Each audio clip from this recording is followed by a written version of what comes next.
Hey guys, how's it going? It's Thang here. So today in this video, we're going to be looking at a variation of the Monk's Uliana Stratagem Broken Promise build. Now this build is pretty fun. It's actually the a top tier build itself. It's the build that you're going to be using if you want to, rank up really high, really fast as well. And, as you can see right now, I'm on a Rift Guardian at level 57 because that is my limitation. I'm doing that 4 billion, 5 billion, 6 billion, 7 billion damage at the end with the Rift Guardian, and that's just so crazy with this build, but it really depends on your Paragon level, the gears that you have on, like ancient item or not, your gem levels, and that's pretty much it. So have a look at the little gameplay, and then we'll go into the gears that you're going to be using, the skills, the Paragon levels, the gems, and alternatively for those of you who are on non-seasonal as well. And we're going to look at the stats priority because that's very important for this build. See you soon.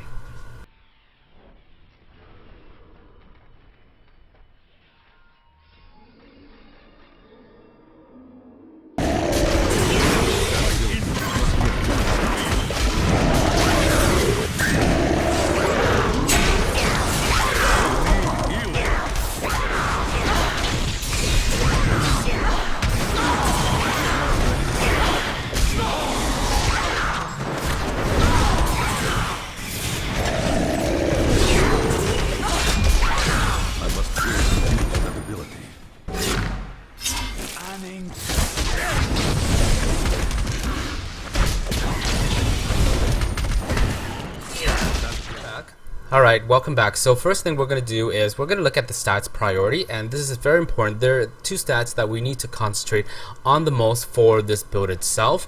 First is because this build is using the Broken Promise ring right here. Its passive is that after 5 non-consecutive critical hits, your chance of critical hits increases by 100% for 30 seconds, and that's actually really powerful because right now I have 458,000 damage, but with that buff on, I can have around 2 million to 3 million or 3.5 million weapon damage itself. So with that being said, our main top priority is actually critical hit chance. We want 0 critical hit chance on all of our gears and all of our Paragon levels. Yes, you will end up with 5% because that is your base stats. No matter what, you will always have 5.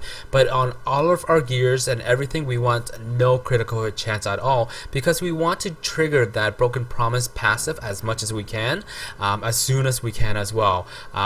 So that is our top priority. The second one is cooldown reduction.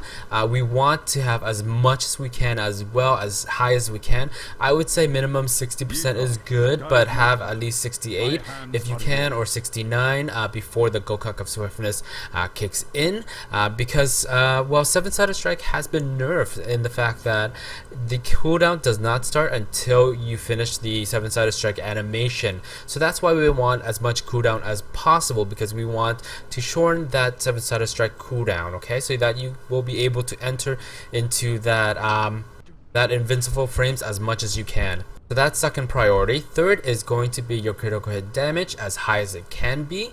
It's actually, like I said, when you have that buff on, you're going to do so much damage. So as high as critical hit damage can be.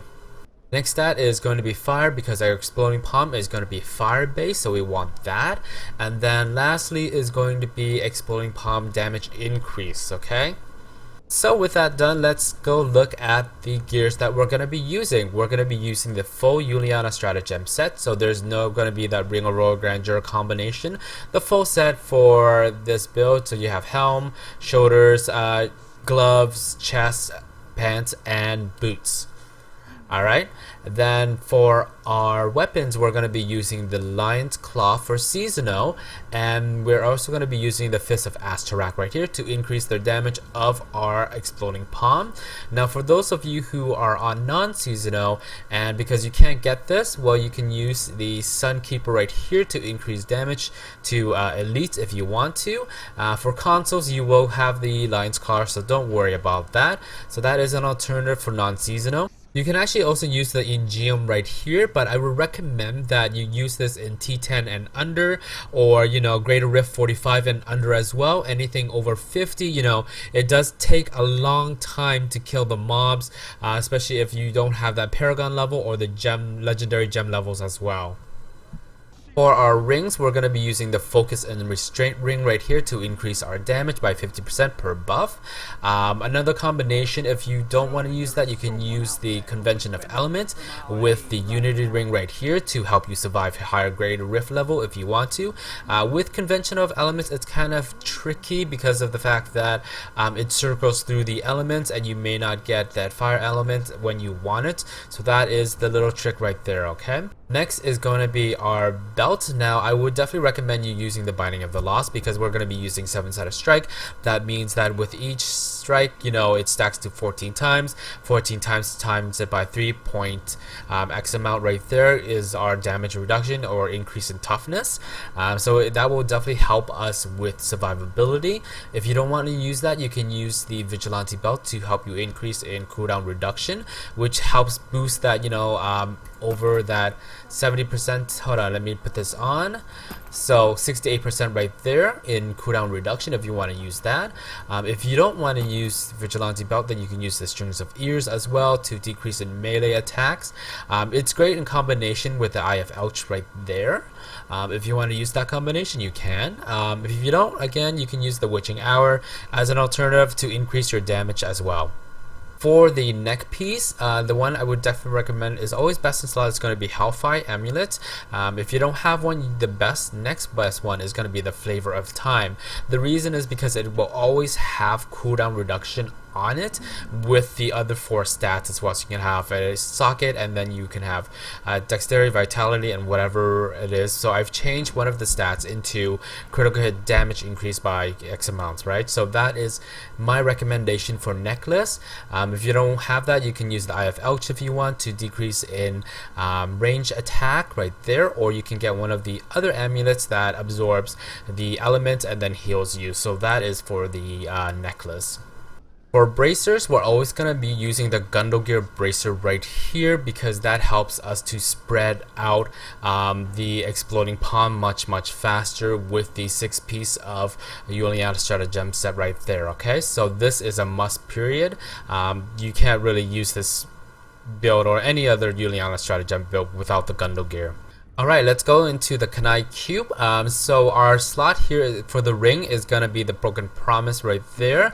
We will always want it in here, or if you're not using the Focus and Restraint and you're using the Conventions of Elements with Unity, then you want the Convention of Elements inside instead, and you want the Broken Promise on yourself with the Unity. For the armor piece, now here's the thing. Madstone is good at the beginning where you need to spread it when you don't want to use your spirit generator. It's really great for that, but that's pretty much it because we can't spam 7-sided strike anymore. It's not as useful as before, so that's my kind of iffy right there. If you want to use it, definitely use it. If you don't want to use it, you can definitely use the Spirit Guards right here because we are going to be using our spirit generator, so we want to increase our damage reduction as much as we can, especially with higher Greater Rift levels. So it's up to you, whichever one you want to decide on. So that's your choice, right? So I have Madstone here just because it's fun. Also, another option is Leoric's Crown right here. It does help you with that cooldown reduction. Now, in my case, I have as much cooldown reduction as possible with this on and with the Vigilante belt, and then with the Gokek of Swiftness, with that 15%, I get at least 76% cooldown reduction, and I can kind of spam 7-sided strike, but it still leaves me that 1.5 seconds left on the cooldown. So it's really up to you if you really want that huge cooldown reduction or not. Lastly is going to be our weapon slot right there. It's always going to be the Flow of Eternity. There's no end, if, or buts. There's no point of having this outside of on you because it does more damage. It actually will do less damage, period, because you don't have increase in from the Fist of Astarak or from the Lion's Claw. So yes, the Flow of Eternity will always gonna be there. Alright, so now since that's done, we're going to be looking at our Paragon level. So for core, you want to put everything into dexterity and nothing in movement speed. The reason is because you will have such high cooldown reduction, and we're going to be using dash and strike right there just to move around. You won't need your movement speed because you're going to be dashing in, you're going to be Spirit Generator or even 7-sided strike, and then, you know, another 7-sided strike or Spirit Generator, and then, you know, your dash and strike will be up. So there's no point in putting it in movement speed, in my opinion anyways. You can if you want to, but that's my opinion. For offensiveness, you know, you want to never put anything in critical hit chance because that is the rule. Cooldown reduction first, critical hit damage, and then attack speed. For defense, you want to have all resist all, armor, life gen, and then life. Lastly is utility. You want to have either area damage, resource reduction, or hits on life, whichever one you want first. It doesn't really matter, it's up to you. So that is Paragon level.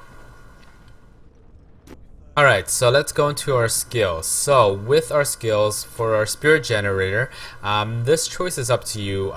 Depends on your playing style and how you want to play it. There's a few choices.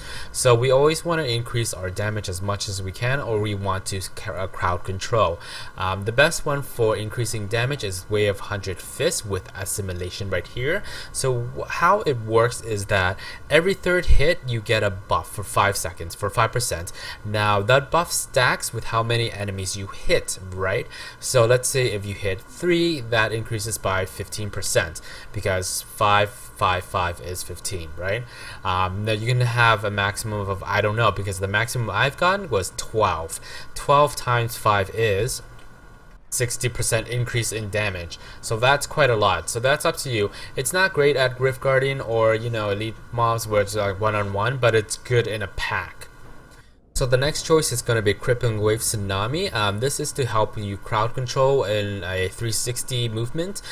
So, you know, you can use this to crowd control, especially if you're having a hard time surviving. You do your Crippling Wave Tsunami and then you just go into 7-sided strike. And if you're in lower Greater Rift, everything should definitely die right there and then. The other one you can do is, I believe, is Deadly Reach right here, Foresight. It does help you to increase that damage right there. Every third hit increases by 15% for 5 seconds. So those are my 3 recommendations for your Spirit Generator. It's up to you. I like to use Assimilation because more damage, the things dies faster. Okay, so for our 7-sided strike is always going to be sustained attack right here because we want to have the least amount of cooldown as possible. That 14 seconds is actually a lot, so that is what we want. And 7-sided strike is not the main, you know, skill to destroy everything. It's actually exploding palm, so we won't really care about the damage on 7-sided strike at all. So that's why we want that sustained attack. Alright, for our dashing strike, we want blinding speed. Now, you can either use blinding speed or radiance. Radiance helps to increase in damage. Blinding speed helps you increase in toughness, you know. So if you have a hard time surviving, then go with blinding speed. Especially with higher Greater Rift, we're definitely going to be using blinding speed for dashing strike right there, okay? Next is going to be a mantras with mantra salvation agility, just for survivability. And then epiphany desert shroud, same thing, survivability. So for our last skill, we're going to be using Exploding Palm with Essence Burn right here. This is going to be always our main damage Exploding Palm, now depending on the runes that you use, but we're going to be using Essence Burn instead of Impending Doom right here. Now yes, Impending Doom does do a lot more damage when it detonates, but overall it actually does less damage than Essence Burn right here, and I'll tell you the reason why.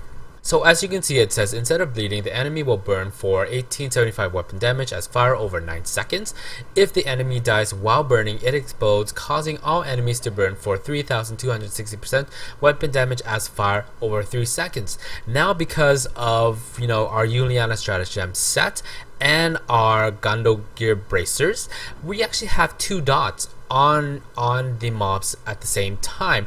Not only that, but the second part of this rune itself actually stacks, so that 3260% stacks every single time you detonate Exploding Palm with your Uliana stratagem set.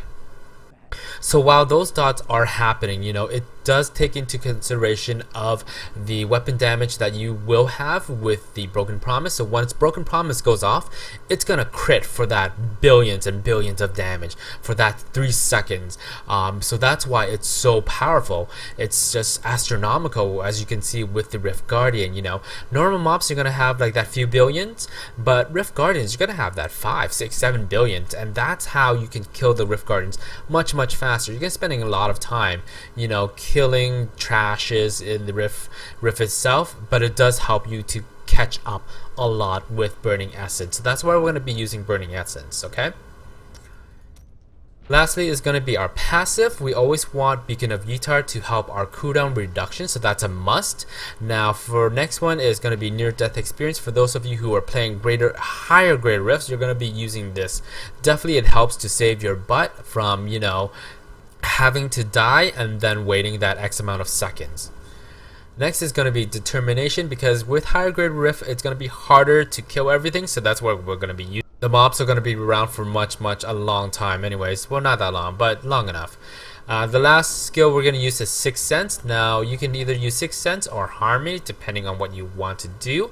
You can actually use Momentum as well to increase your damage, because we're going to be moving a lot, especially with Dashing Strike always coming up. So it's up to you whichever one you want to choose for the last slot right there, Momentum or Harmony or Sixth Sense. It's up to you, okay? So that's pretty much covers the skills, the gears, and the Paragon levels. Lastly, we're going to cover is the legendary gems. Oh, and the Kunai Cube too. We have already covered the Kunai Cube. So the legendary gem that you want to go to is always going to be the Bane of the Stricken, because the more you hit things, the more it takes damage, and with the Rift Guardians, it really helps you to kill it faster. So that's why we're going to be using the Bane of the Stricken, and even with the nerf to it, it's still astronomical of how high it can go anyway. So it's still really good. It's still best in slot anyways. The next one we're going to use is the Bane of Trap, because it's always a static amount, especially with higher greater rifts. You know, it's going to be that 30 something percent or X amount percent as always. Now if you don't want to use it, you can use the Bane of the Powerful, but I wouldn't recommend it for it in higher grade rifts anyway. Lastly is going to be also recommended is going to be the Gokak of Swiftness, because you do want that cooldown reduction for your Epiphany, for also your 7-sided strike. So that is the legendary gems. So that is the end of the guide video. Thank you so much for watching. I believed I've covered the options for non-seasonal characters as well, and certain gears if you want to use or not. Anyways, but if you like this video, definitely a thumbs up would be appreciated. Share this video, I would definitely appreciate that. And of course, if you have questions or comments, please leave them down below. And don't forget to press subscribe, and I'll see you guys next time. Bye! Oh, and happy hunting in Season 4, which starts very soon.